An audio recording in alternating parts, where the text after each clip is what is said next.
Pain, according to the definition of IASP, International Association for Study of Pain, it is defined as an unpleasant sensation or sensory and emotional experience associated with actual or potential tissue damage or described in terms of such damage. So that means in the definition itself, pain has got some components of unpleasantness. It has got also, and so it is unpleasant. It has component of emotion. It has component of sensory experience. So there are lots of components in the pain. Today we'll try to discuss about these sensory components, how it starts.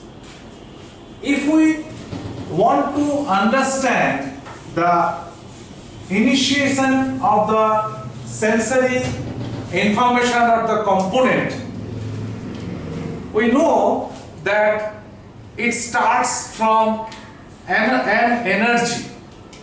So there are lots of energy in the nature. We interact with our sense organs.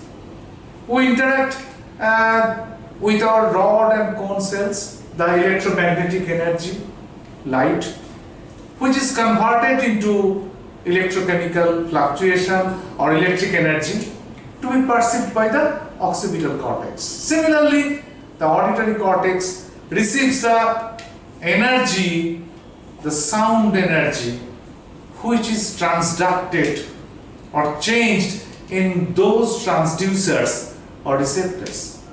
We have the mechanical energy of touch, pressure, or a violent blow. These are all mechanical energy. Those are also transducted in the biological transducers in our skin or deeper tissues. These transducers are called receptors. So for the pain, we need some transducer, and before that, this transducer or the propagation of this energy, we need a structure which is unique in our body. It is the peripheral and the central nervous system. The unit of this whole nervous system is neuron. Now we know that this neuron, it has got a cell body. It has got some dendrons and a big process. It is action. This action may or may not be myelinated. Here it is myelinated. Similarly, the action may not be myelinated also. In this area, when it is not myelinated, there are lots of pores for the ions, the sodium ions, that will enter into the nerve cells. And similarly, this is an area, it is called action hillock. It is not myelinated. So this is soma, or the body of the nerve cells, and this is the action. This is necessary for our further discussion.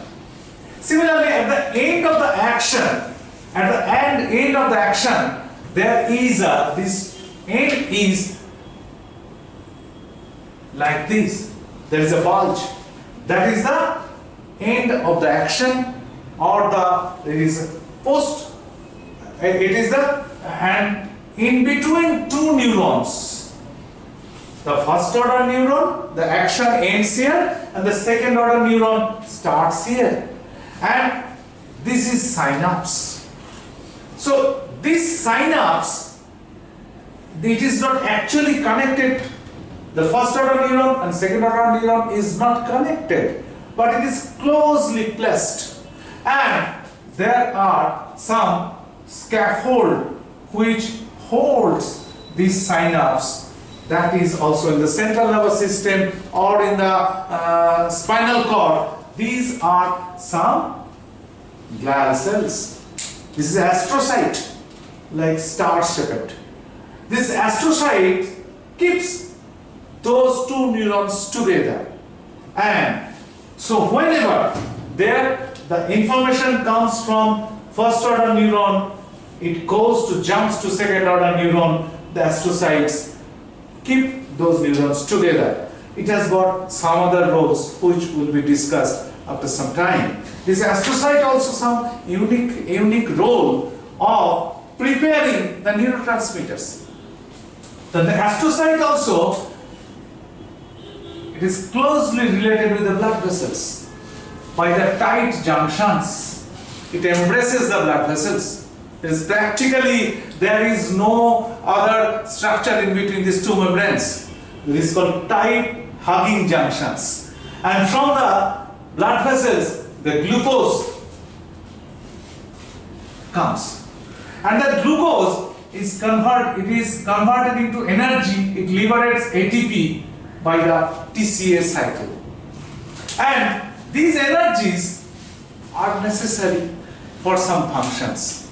There are many functions of the astrocytes.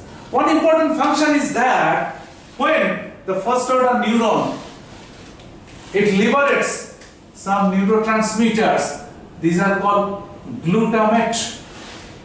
This glutamate, after it is utilized or its job is done, it's there here. So it is taken up by the astrocytes because it is in the extracellular membrane. Now it will take up the glutamate. So glutamate will enter. Glutamate cannot enter alone. It needs sodiums. So along with sodium, it will enter 3 sodiums. And now this sodium is to be pumped out. And so there is a pump, sodium-potassium pump. So this sodium is pumped out again with the help of this energy or ATP. And also this glutamate is now, it is converted into the precursor of glutamate, that is glutamine. Glutamine is an amino acid from which the glutamate was produced in the first order neuron. Now the glutamine is ready, raw material is ready, and again it is liberated into the extracellular space, from where the glutamine again will enter into the first synaptic, the presynaptic neuron, the first order neuron, to be utilized for production of glutamate again. And this glutamate is converted into glutamine by an enzyme, that is glutamine synthetase. And glutamine is converted to this glutamate again. So this astrocyte has a tremendous role in here. So this is the unit of the nerve cells. Another thing is also we must remember, along with this astrocyte, the glial cells, there is another type of glial cell, that is what we have discussed earlier, the Schwann cell. Schwann cell is also the glial cell in the peripheral nervous system, and astrocyte is the glial cell in the central nervous system.